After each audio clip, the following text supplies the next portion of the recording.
Hello दोस्तों, स्वागत है आपके यूट्यूब चैनल ASTD बैंक। दोस्तों, जैसा कि आप लोगों को मेरा पहला वीडियो आधुनिक भारत के इतिहास से संबंधित प्रश्न और उत्तर पार्ट 1 पहले ही मिल चुका है। ये दूसरा पार्ट 2 है।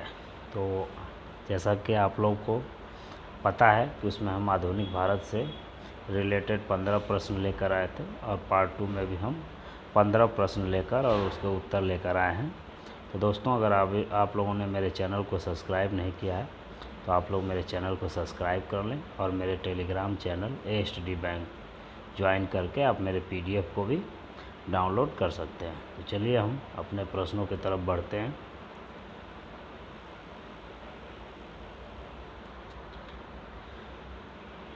हमारा प्रश्न है, दक्षिण पूर्वी तट पर पुर्तगालियों की एकमात्र बस्ती कौन थी? जी हाँ, दक्षिण पूर्वी तट पर पुर्तगालियों की एकमात्र बस्ती कौन थी? तो इसका सही उत्तर है ऑप्शन ए, सेंट टोमे। अब हम अपने अगले प्रश्न की तरफ बढ़ते हैं। हमारा अगला प्रश्न है, डेनिश ईस्ट इंडिया कंपनी ने अपनी प्रथम फैक्ट्री ट्रांकेवर, जो कि अब तमिलनाडु में है, में कब स्थापित किया था? तो इसका सही उत्तर है ऑप्शन बी, 1620। जी हाँ, डेनिश ईस्ट इंडिया कंपनी ने 1620 में अपनी पहली फैक्ट्री जो है वो तमिलनाडु, जो कि उस समय ट्रांकेवर के नाम से जानी जाती थी, स्थापित किया था। अब हमारा अगला प्रश्न है कि निम्न में से फिजियो कैट कौन थे? तो या हम बोल सकते हैं कि फिजियो कैट किसे बोला जाता था? तो दोस्तों, इसका सही उत्तर है ऑप्शन ए, मुक्त व्यापार करने के पक्षधर फ्रांसीसी व्यापारी जो थे उन्हें फिजियो कैट बोला जाता था। अब हम अपने अगले प्रश्न की तरफ बढ़ते हैं। हमारा अगला प्रश्न है, किस पुर्तगाली गवर्नर ने शांत जल की नीति यानी ब्लू वाटर पॉलिसी लागू की थी? तो इसका सही उत्तर है ऑप्शन सी, अल्मीडा। जी हाँ, इसने जो है शांत जल की नीति लागू किया था, जो हिंद महासागर में उस समय जो भी जहाज़ें जाती थी ये लोग उससे चार्ज लेते थे और उसकी सेफ्टी के लिए। अब हम अपने अगले प्रश्न की तरफ बढ़ते हैं। हमारा अगला प्रश्न है, वांडी वास के युद्ध 1760 में क्या हुआ था? या क्वेश्चन मार्क है, तो यहाँ हमारा सही जवाब होगा ऑप्शन सी, ब्रिटिश ने फ्रेंच को हराया था। जी हाँ, वांडीवास के युद्ध में जो है ब्रिटिश या अंग्रेज़ों ने फ्रेंच को हराया था। हम अपने अगले प्रश्न की तरफ बढ़ते हैं। हमारा अगला प्रश्न है, 18वीं शताब्दी के अंत तक भारत के किस भाग में यूरोपीय ईसाई मिशनरीज अधिक सक्रिय थे? तो दोस्तों, इसका सही उत्तर है बंगाल और असम। जी हाँ, 18वीं शताब्दी के अंत तक भारत के सबसे ज़्यादा जो यूरोपीय ईसाई मिशनरीज थे, तो सबसे ज़्यादा जो सक्रिय थे वो बंगाल और असम में थे। अब हम अपने अगले प्रश्न की तरफ बढ़ते हैं। हमारा अगला प्रश्न है, निम्न में से कौन पुर्तगालियों की महत्वपूर्ण देन है? यानी कि हम बोल सकते हैं कि इनमें कौन कौन सी ऐसी तंबाकू की खेती, प्रिंटिंग प्रेस की स्थापना या जलयान निर्माण या उपयुक्त सभी में कौन उनकी महत्वपूर्ण देन है? तो हम बोल सकते हैं कि सभी देन उन लोगों ने महत्वपूर्ण देन हमारे इंडिया को दिया था। तो इसलिए इसमें हमारा जो उत्तर होगा वो ऑप्शन डी होगा। अब हम अपने अगले प्रश्न की तरफ बढ़ते हैं। हमारा अगला प्रश्न है, 1746 और 1761 के बीच हुए तीनों आंग्ल फ्रांसीसी युद्ध के समय फ्रांस का सम्राट कौन था? तो इसका सही उत्तर होगा ऑप्शन डी, लुई 15वां। अब हम अपने अगले प्रश्न की तरफ बढ़ते हैं।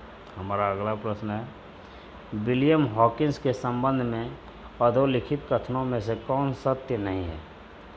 तो इसमें हमारा सही जवाब होगा ऑप्शन ए, वह तुर्की भाषा नहीं बोल सकता था। जी हाँ, वह तुर्की भाषा नहीं बोल सकता था। अब हम अपने अगले प्रश्न की तरफ बढ़ते हैं। हमारा अगला प्रश्न है,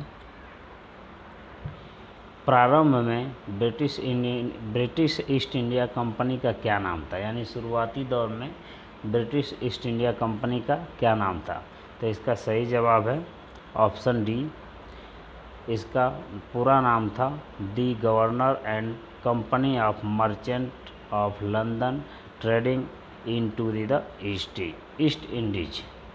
यह जो है ब्रिटिश ईस्ट इंडिया कंपनी का नाम था। अब हम अपने अगले प्रश्न की तरफ बढ़ते हैं। हमारा अगला प्रश्न है,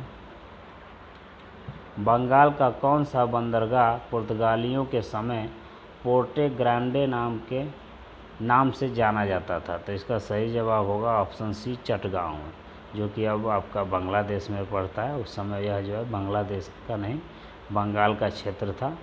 और चटगांव जो है बोल सकते हैं कि बहुत बड़ा पोर्ट है आज भी बांग्लादेश का। तो चटगांव जो जगह था या पोर्ट था, उसको पुर्तगालियों के समय पोर्टो ग्रांडे के नाम से जाना जाता था। अब हम अपने अगले प्रश्न की तरफ बढ़ते हैं। हमारा अगला प्रश्न है, अंग्रेज़ों के भारत आने का क्या उद्देश्य था? तो इसका सही जवाब है ऑप्शन ए, क्योंकि वो अंग्रेज़ जो थे वो पहले व्यापार के ही उद्देश्य से आए थे। बाद में उन लोगों ने देखा कि यहाँ तो सभी में बहुत ही ज़्यादा मतलब फूट है, एकजुटता नहीं है।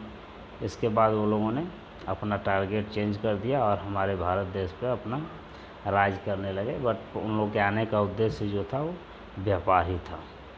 अब हम अपने अगले प्रश्न की तरफ बढ़ते हैं। हमारा अगला प्रश्न है, भारत में पुर्तगालियों के संबंध में अरब व्यापारियों की क्या प्रतिक्रिया थी? तो इसका सही जवाब होगा ऑप्शन सी। जी हाँ, अरब पुर्तगाली के विरोधी थे। वो लोग पुर्तगालियों से बहुत ज़्यादा ही जलन की भावना रखते थे, क्योंकि पुर्तगालियों के आने के बाद प्रतिस्पर्धा ज़्यादा बढ़ गई थी। इसलिए अरब जो थे वो पुर्तगालियों से नफरत करते थे। अब हमारा अगला प्रश्न है, द्वितीय पुर्तगाली अभियान के नेता कौन था? यानी कि दूसरी बार जो गवर्नर आया था, या बोल सकते हैं कि जो भी अभियान का नेता बन के आया था, वो कौन था पुर्तगालियों का? तो उसका सही जवाब है ऑप्शन ए, अल्वारेज क्रेबल। जी हाँ, यह द्वितीय पुर्तगाली या व्यापारी अभियान का नेता था। अब हमारा अगला प्रश्न और लास्ट प्रश्न है, पुर्तगालियों ने कब क्रमशः गोवा जीता और हॉर्मुज खो दिया? तो इसका सही जवाब है ऑप्शन सी। जी हाँ, पुर्तगालियों ने 1510 में गोवा जीता और 1622 में हॉर्मुज को खो दिया था। तो दोस्तों, आप लोग को हमारा वीडियो कैसा लगा आप लोग कमेंट करके ज़रूर बताएं, और हमारे टेलीग्राम चैनल को भी आप लोग ज्वाइन करें, और इसका PDF भी आप लोग वहाँ से डाउनलोड कर सकते हैं। और हमारे चैनल को आप लोग सब्सक्राइब करें और वीडियो को ज़्यादा से ज़्यादा शेयर करें। Thank you.